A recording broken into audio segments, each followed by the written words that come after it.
Hello friends, आज मैं आप लोगों के लिए शिव भगवान से जुड़ी कुछ बातें हैं जो बताने जा रही हूँ।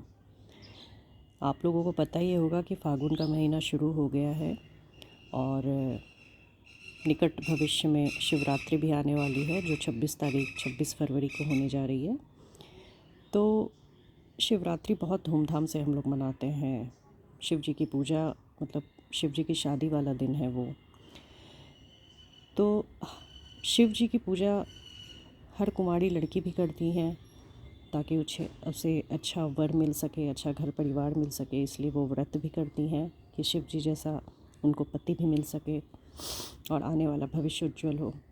तो शिव जी की पूजा किस प्रकार करें, कौन से फूल पुष्प फल क्या क्या चढ़ाना चाहिए, कैसे उनको प्रसन्न करना चाहिए, कैसे उनका हम आशीर्वाद प्राप्त कर सकते हैं, तो उससे जुड़ी कुछ जानकारियाँ मैं बता रही हूँ आपको। इसे अमल करें।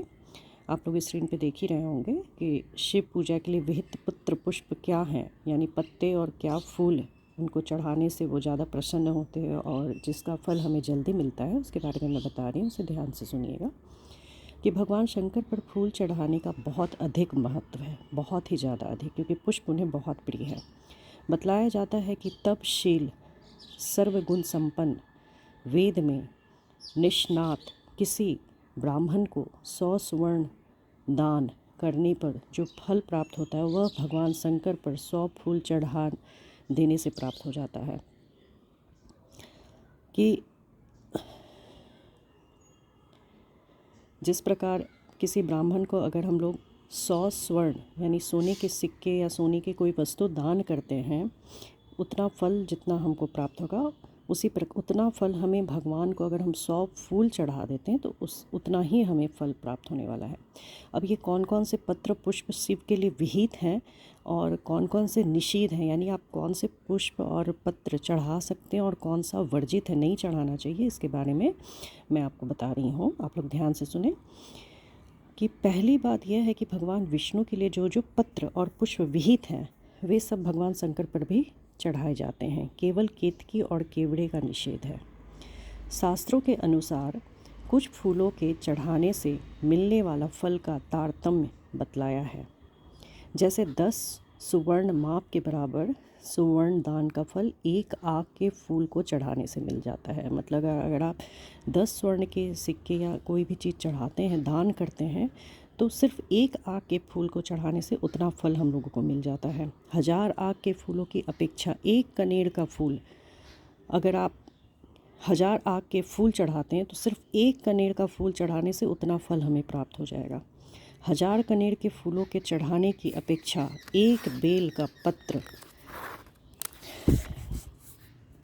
पत्र से फल मिल जाता है और 1000 बेल पत्रों की अपेक्षा एक गुमा फूल होता है। इस तरह 1000 गुमा से बढ़कर एक चिचिड़ा, 1000 चिचड़ों से बढ़कर एक कुश का फूल, 1000 कुश पुष्पों से बढ़कर एक समी का पत्ता, 1000 समी के पत्तों से बढ़कर एक नीलकमल, 1000 नीलकमलों से बढ़कर एक धतूरा, 1000 धतूरों से बढ़कर एक समी का फूल होता है। अंत में बतलाया है कि समस्त फूलों की जातियों में सबसे बढ़कर नीलकमल होता है। भगवान व्यास ने कनेर की कोटि में चमेली, मौलसीरी, पाटला, मदार, श्वेत कमल, सम्मी के फूल और बड़ी भटक टया को रखा है। इसी तरह धतूरे की कोटि में नागचंपा और पुनांग को माना है। शास्त्रों ने भगवान शंकर की पूजा में मौलसीरी यानी बगुल के फूल को भी अधिक महत्व दिया है।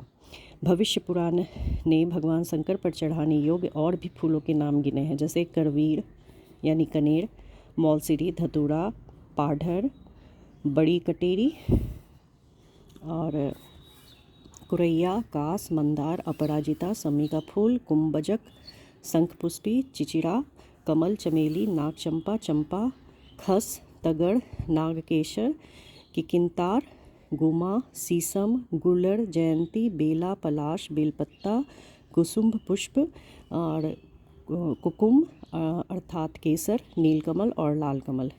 जल एवं स्थल में उत्पन्न जितने सुगंधित फूल हैं सभी भगवान शंकर को प्रिय है, यानी कि सब फूल आप चढ़ा सकते हैं। और जनरली लोग हर शिव चर्चा भी रखते हैं अपने घरों में। तो उसमें क्या बताया गया कि आप कौन से पत्र और पुष्प नहीं यूज़ कर सकते हैं, निषिद्ध है, उनको शिव जी को नहीं चढ़ाना चाहिए। वो किस प्रकार है मैं बता रही हूँ, आप सुने ध्यान से। कि कदम, सारहीन फूल या कठूमर, केवड़ा, शिरीष, तिंतनी, बकुल, कोष्ठ, कैथ, गाजर, बहेड़ा, कपास, गंभाड़ी, पत्रकंटक, सेमल, अनार, धव, केतकी, बसंत ऋतु में खिलने वाला कंद विशेष, कुंद, जूही, मंदती, शिरीष, सर्ज और दोपहरिया के फूल भगवान शंकर पर नहीं चढ़ाने चाहिए। वीर मित्रोदय में इनका संकलन नहीं किया गया है। भगवान को कौस्तुभ भी उतना प्रिय नहीं है जितना कि तुलसी पत्र मंजरी, यानी कि तुलसी पत्र मंजरी शिव जी को चढ़ा सकते हैं। काली तुलसी तो प्रिय है कि किंतु गौड़ी तुलसी तो और भी अधिक प्रिय है। भगवान ने श्री मुख से कहा है कि यदि तुलसी दल न हो तो कनेर, बेला, चंपा, कमल और मणि आदि से निर्मित फूल भी मुझे नहीं सुहाते। तुलसी से पूजित शिवलिंग या विष्णु की प्रतिमा के दर्शन मात्र से ब्रह्म हत्या भी दूर होता है। एक ओर मालती आदि की ताजी मालाएं हो और दूसरी ओर बासी तुलसी हो तो भगवान बासी तुलसी को भी अपनाएंगे। शास्त्र ने भगवान पर चढ़ाने योग्य पत्रों का भी परस्पर तारतम्य बतलाया है। तुलसी की सर्वतिसायती बतलाई है, जैसे कि चीचड़े की पत्ती से भंगड़िया पत्ती अच्छी मानी गई है तथा उससे अच्छी खैर की और उससे अच्छी सम्मी की, सम्मी से दुर्वा, उससे अच्छा कूस, उससे अच्छा दौना की, उससे अच्छी बेल की पत्ती और उससे भी अच्छा तुलसी दल होता है। नरसिंह पुराण में भी फूलों का तारतम्य बतलाया गया है। कहा गया है कि 10 स्वर्ण सुमनों का दान करने से जो फल प्राप्त होता है वह गुमा के फूल चढ़ाने से प्राप्त हो जाता है। इसके बाद उन फूलों का नाम गिनाए गए हैं जिनके पहली अपेक्षा अगला उत्तरोत्तर 1000 गुना अधिक फल प्रद होता है।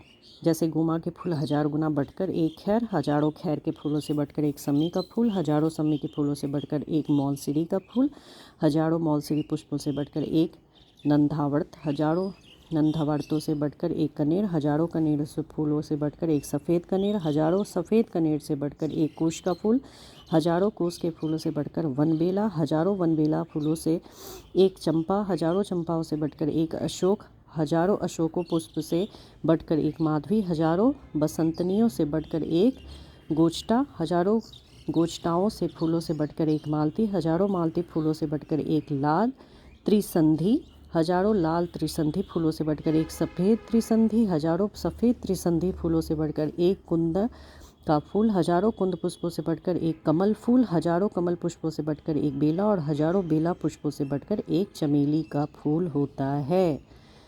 तो ये बताया गया है कि किस पुष्प को चढ़ाने से कितना 1000 गुना फल प्राप्त होता है।